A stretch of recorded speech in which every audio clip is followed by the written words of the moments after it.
This is the 9620 RX, so it's one of 4 9RX models. We start at the 9470 RX, then move to the 9520, 570, and then the largest model at the 9620 RX. So as in with all our model decals, we've got the 9 series and then 620 horsepower. R series is for premium, and then the X is just our take on the 4-track design. So the 570 and the 620, the 2 largest models, they run with a Cummins QSX 15-litre engine. The 2 smaller models, the 470 and 520, they run with our John Deere 13.5-litre Power Systems engines.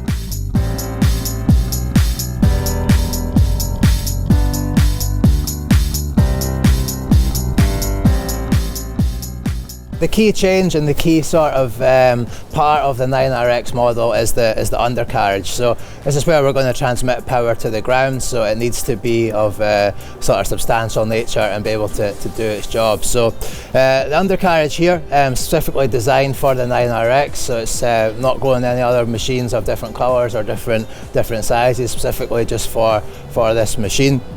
So what we have is a very large undercarriage. So we've tried to fit in the biggest undercarriage we can in the space we have. The reason we've done that is because we want to get as much power to the ground as we can, and also allow heat to dissipate within the track unit. So the bigger it is, the more area it's got to get away and not be building up heat and wearing things down inside. Also, with it being as big as we can make it, everything's turning that bit slower, so that the gearbox and the differentials turning a bit slower, things are wearing as slow as we can, which is going to obviously mean long life in the field. These mid-rollers themselves, the actual hubs in there are lived for life, so we don't have any scheduled replacement time for when the oil is to be drained out or changed. The first time an operator would have to check the oil would be at 1500 hours. So there's a lot of hours under the belt of the machine before you've even got to get a spanner on there to check the levels. You might have to top it up at that point, but you never have to drop all the oil out and change it because it's fully sealed. In order to get this engagement up here with our 6 lugs engaged, we need some tension on the idlers themselves. So what we have on the idlers is 16,000 psi of pressure that's pushing down on each of them, which means when we're getting some sticky conditions in the field, there's a limited chance of this track riding up and skipping a lug on the drive lug. So when we skip a lug on the drive lug, it could then cause damage to the lug itself, so we want to make sure that doesn't happen. When we look at the position of the idlers, they are different in terms of the height that they sit at. So if our mid-rollers sit completely flat on the track belt itself, the front idler, it sits 20 millimeters higher than these mid-rollers. So the reason for that is that obviously the world isn't flat and we need to climb up hills, we need to climb up over undulations. So by having that slightly raised, it just allows the track unit to sort of climb up the hill and minimises any sort of the bulldozing effect that might happen. By having these at different heights, we have the optimal setting, if you like, of being able to climb a hill, but also have most ground contact we can, and then also distributing all the weight of the machine over 4 points instead of maybe 2.5, for instance, if we were to lift those idlers up any higher. In terms of the tracks themselves, we have 2 different durability versions. Again, very similar to what we've done on 9RT and 8RT models.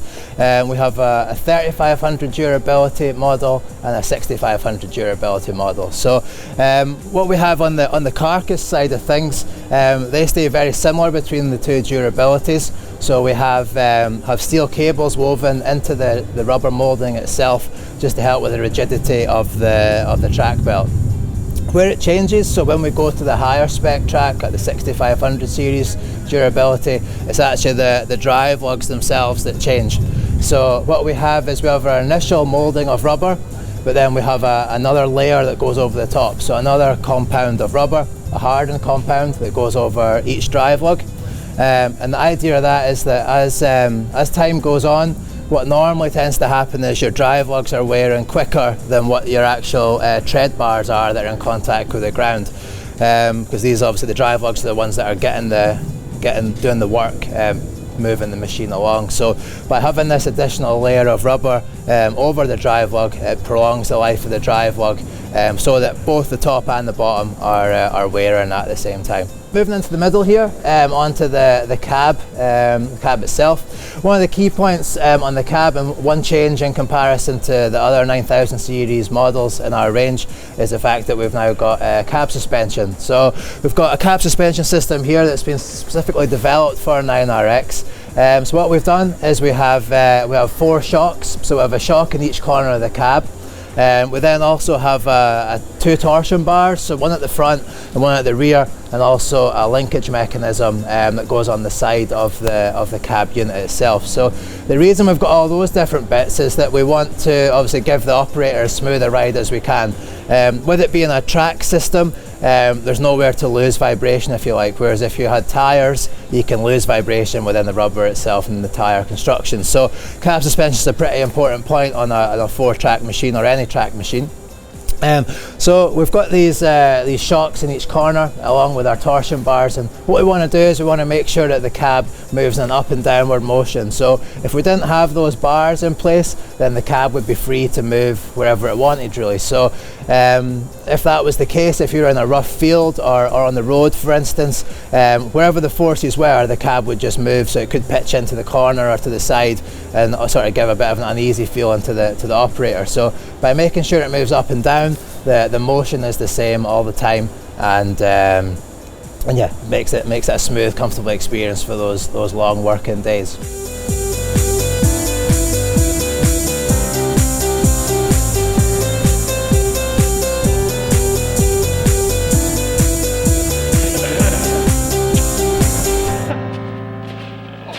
Brilliant.